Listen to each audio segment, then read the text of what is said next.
But that's the worst situation to be with me, because we can sit here for 2 hours, because when I'm not concise, we can talk about many things. So I have 10 minutes. I don't know what to say. But let's just say the overarching theme, okay? Instead of being very specific about the Gospels and the readings, the overarching theme, and just kind of get an idea of why are we doing this, and why are we here, and what's happening, and why do we look like the way we look, and why do we say the sayings that we do. So the overarching theme is God's sovereignty and God's salvation. No one trumps that. God is God, and everything else is just created. He's the only true being. So God's sovereignty, God's salvation, that's that which is what is happening from the beginning of time. And in the beginning it says, and in the beginning God. That's it. So in the beginning of God's creation. Prior to that, God. This is the beginning of creation. And this is what happened. This is the story of creation. So the story of creation is that there's God's salvation that's always there, and God's sovereignty. He is always in control. I don't care what you think is going to happen, or who's controlling what, or what may turn the corner. God will win at the end. He's the only one who's going to win at the end. Anyway, part of the salvation is redemption. Redemption is one of the reasons for salvation. So salvation is actually in addition of, you have to have healing and you have to have salvation. You have to have healing and you have to have redemption. Healing plus redemption plus another thing, which is living in Christ's life in a different way, equals salvation. So salvation is an accumulative equation kind of thing. So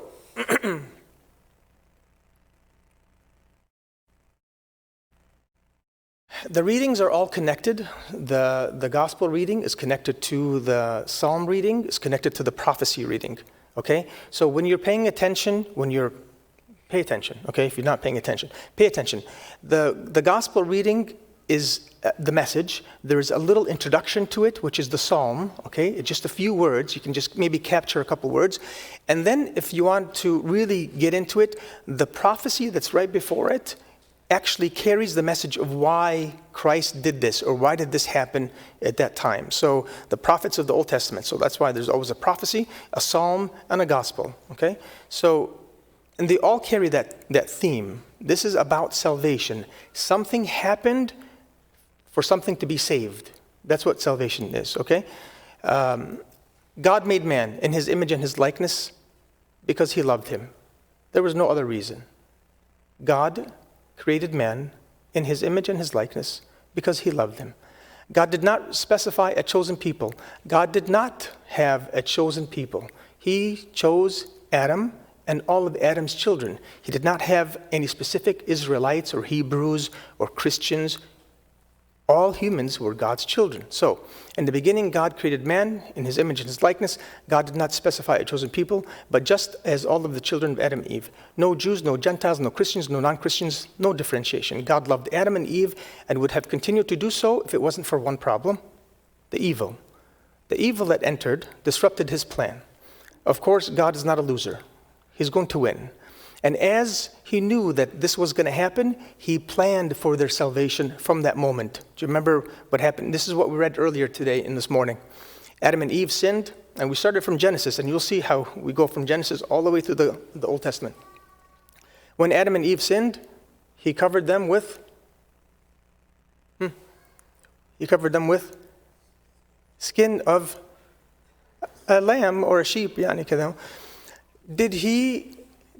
In the Bible, does it say that he created this or he made this? There's a difference between, and God can say, and then there's a cover, and then there's, or did he, that's created, okay? Or did he make it? He made it. How do you make a lamb, sheep, or what do you call it? A coat, yeah, out of wool. You have to kill, okay? So this is the first covenant. A covenant always has to have some sacrificial blood to it. Sacrificial blood. A sacrifice has to be something that should not have died and is actually sacrifice. So if it was an old sheep and just died, and he's like, oh, perfect chance. No, it has to be something that was not supposed to die. This is a sacrifice, and it has to have blood. Blood is life. So from there on, blood is the only thing was going to save things. Of course, Adam and Eve would say, because they knew the commandment. They said, "Okay, God, we know that you're going to destroy us or kill us, kind of a thing, if we digressed from your law." And they didn't know what dying is. The day that you eat from this tree, you shall surely die, right? They didn't know that. So I can imagine that God comes to them and says, "Oh, you did a bad thing today," and they said, "Oh yeah, we know we're going to have to die." And they said, "But what does that mean to die?" Because they've never seen death before. Why would they see death before? In the Garden of Eden, there's no death. So God takes a sheep who's running and playing and happy, and he kills it, and the blood comes out, and it's just lifeless. It's like, "Oh, is that what you're going to do to us? Because that's what death is." It's like, "Yeah, this is death." Like, "No, I'm actually going to save you with this lamb." So the lamb just died for you. You didn't die. And so they say, "Wow, thank you. Poor lamb. I feel bad for the lamb, but thank you, because now we're going to live." "But are you saying to us that we're equal to the lamb?" And says, "Yeah, you can. That's a little oops. Just hold on for about 5,000 or 6,000 years, and I'll show you you're right. This lamb is not going to be sufficient enough to cover for your sin. Something else has to happen. Some other bloodshed covenant that's going to happen in the future." So here is the covenant that was created between Adam and Eve. And the covenant here, a covenant always has to have some commandment tied to it. A commandment is part of, okay, let me go back. A covenant is a contractual, loving contract, promise. Okay? It's a contract, fully effective contract, okay? Legalistic, sign on the dotted line, but it's a loving contract. It's the same kind of contract, very similar to a husband and a wife when they marry each other, right? It's a contract, but it's not just a contract that say, "Okay, you marry me and I marry you," and that's it. There's no follow through. There's no love in it, okay? Like the other day, she doesn't like me when I'm saying this, but here we go. She's like, "Oh, how come you haven't said I love you in a while?"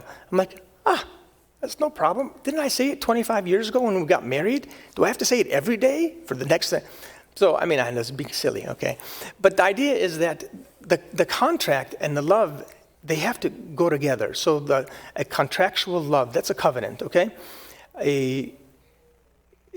In this, there are commandments, okay? You can't tell me, okay, so I say, "I love you," but I don't act on it. I don't do any physical, the 5 languages love. I don't do any of those. So what kind of love is that? So part of a covenant is a commandment, and that commandment has to be followed. You kind of get my idea, right? That commandment is the moral law that was intrinsic in man's heart. There was no question about living a moral life. Basically, the moral law at that time was love God. That's it. So the covenant is a loving contractual agreement where God said, I will unconditionally love you. I will unconditionally love you. But you will continue to remain in my grace if you conditionally live in my commandment, which is love me back. My grace will always follow you as long as you are conditioned. No matter what, though, I am unconditionally bound to you. No matter what you do, I will love you. But the grace that's poured on you depends on you. You want my grace? You want my blessing? Then you have to have that moral law. The moral law, which wasn't written down. It's in man's heart, okay? It was, just love me, okay?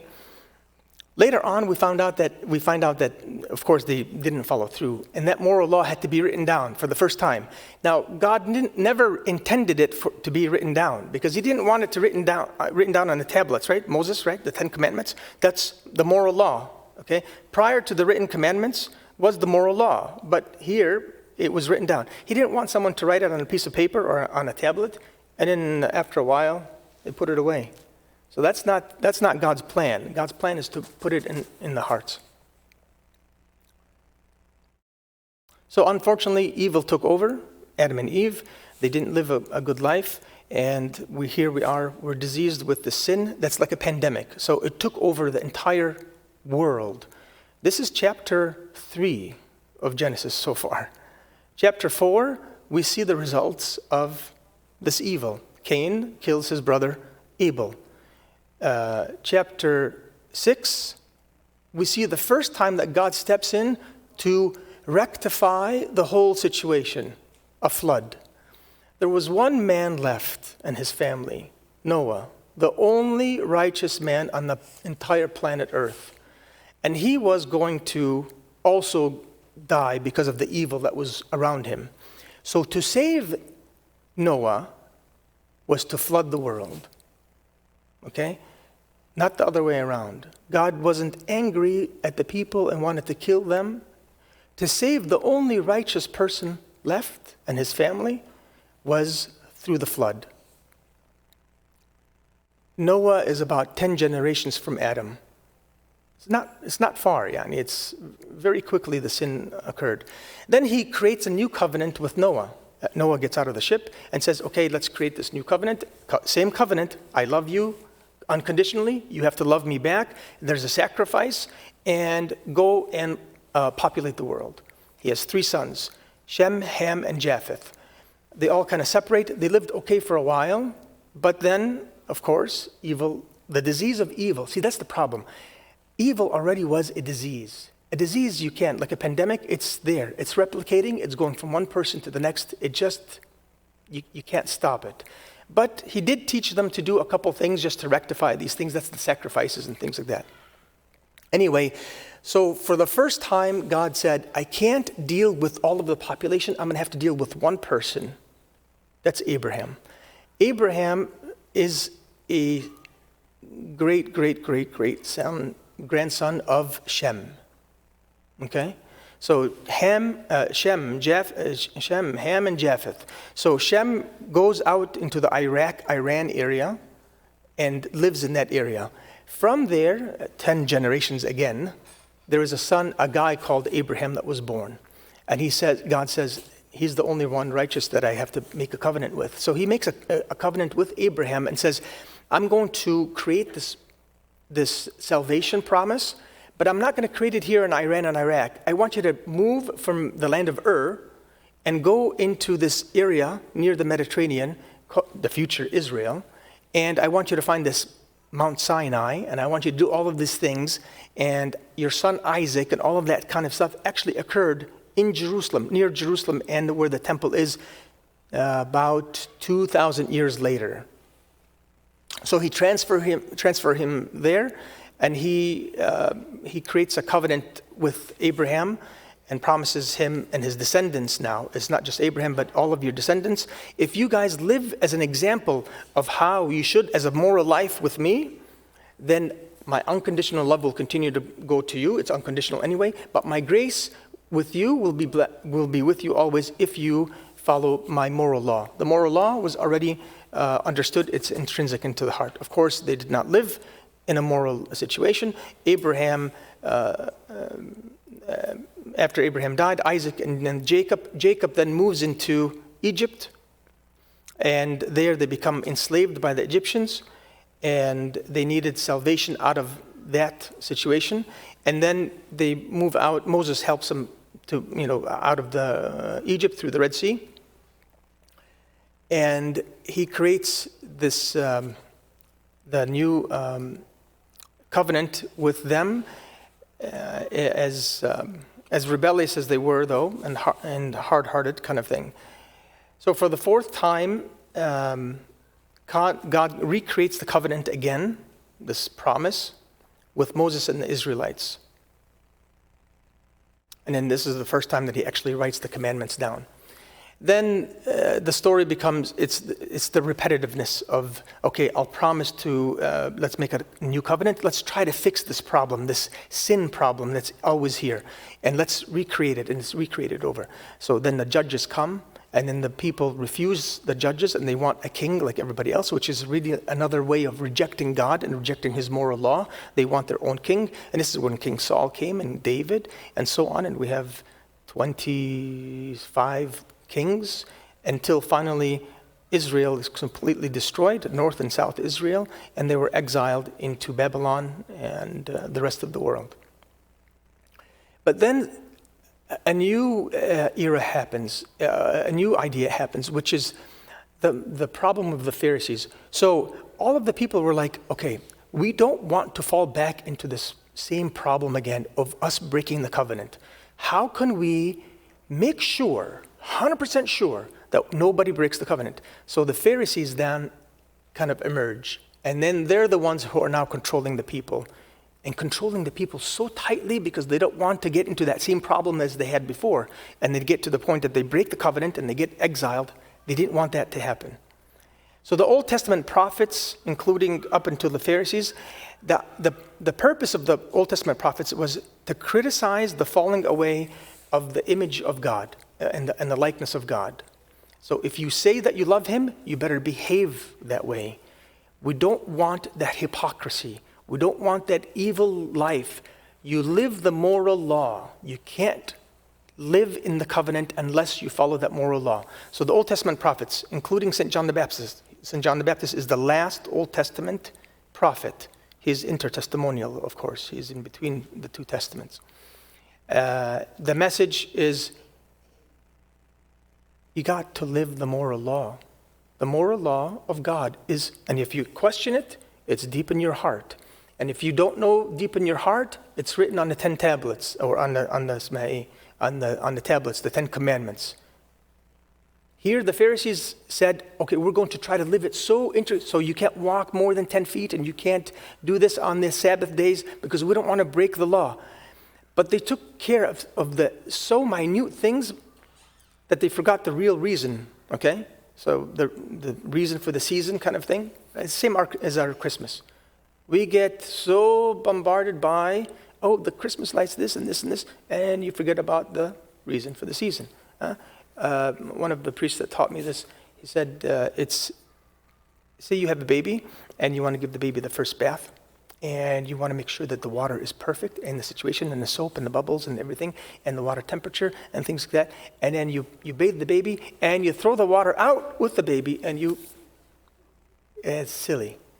You took care of the water for the baby's sake. I mean, the purpose is Christ. If you miss out on that point, all of the rules and speculations and everything that you're following through is meaningless. So we come down to the recent readings. This is now the day of the Lord. This is the reckoning. This is the moment where God has said, because you have failed in following the moral law, I will have to judge you.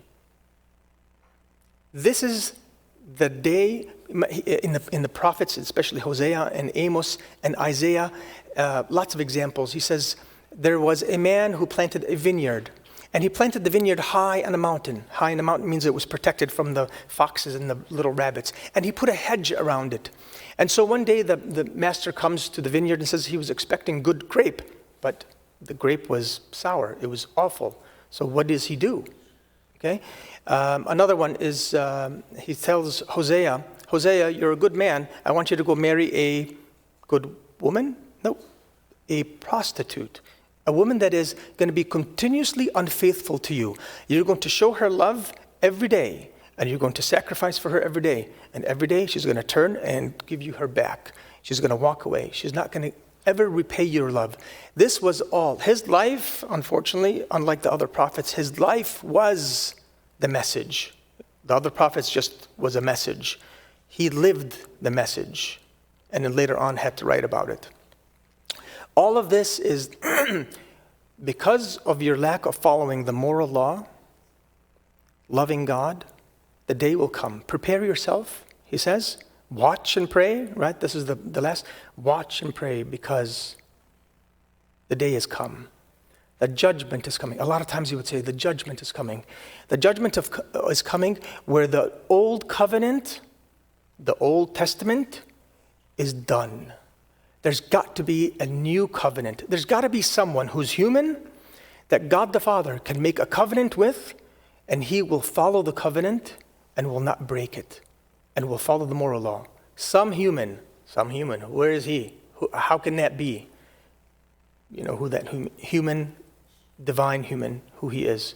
Prepare yourself to meet your God. This is the message of up until now, prepare yourself to meet your God. This is a preparation that God, from our perspective, would be like something scary, right? Prepare yourself to meet God.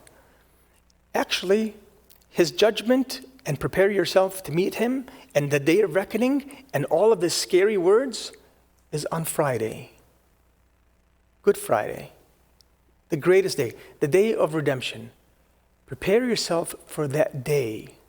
This is God's judgment. All of the Old Testament, God is like angry and his wrath and all of these things because of that one day that's going to happen. He wasn't, you think that as a Jewish person or in one of the Pharisees, and the prophets, God's judgment is going to come upon us again. God's judgment is going to, and be careful, and everybody watch. You think that there's some lightnings and earthquake and fire and everything is going to die. It actually ends up to be Good Friday. That's how God judges, with love. But it's a big day because those before that day and refuse that cross have no salvation eternally. But those who do will have eternal. So that's the redemption. The redemption is necessary, plus your healing of your sin, which is a longer story, is equal to the salvation.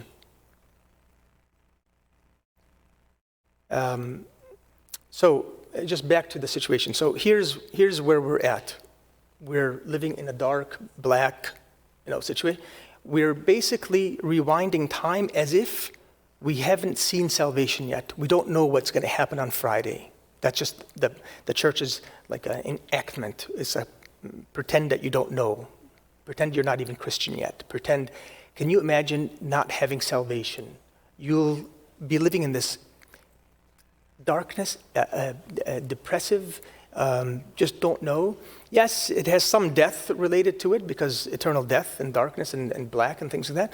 But it's more like we're living in the shadows of the Old Testament and we haven't yet seen that redemption of Christ. And so hence all of the preparations of the Holy Week, the Paschal week, which is all Pascha, and then the Paschal feast is resurrection, the resurrection feast. Glory be to God forever, amen.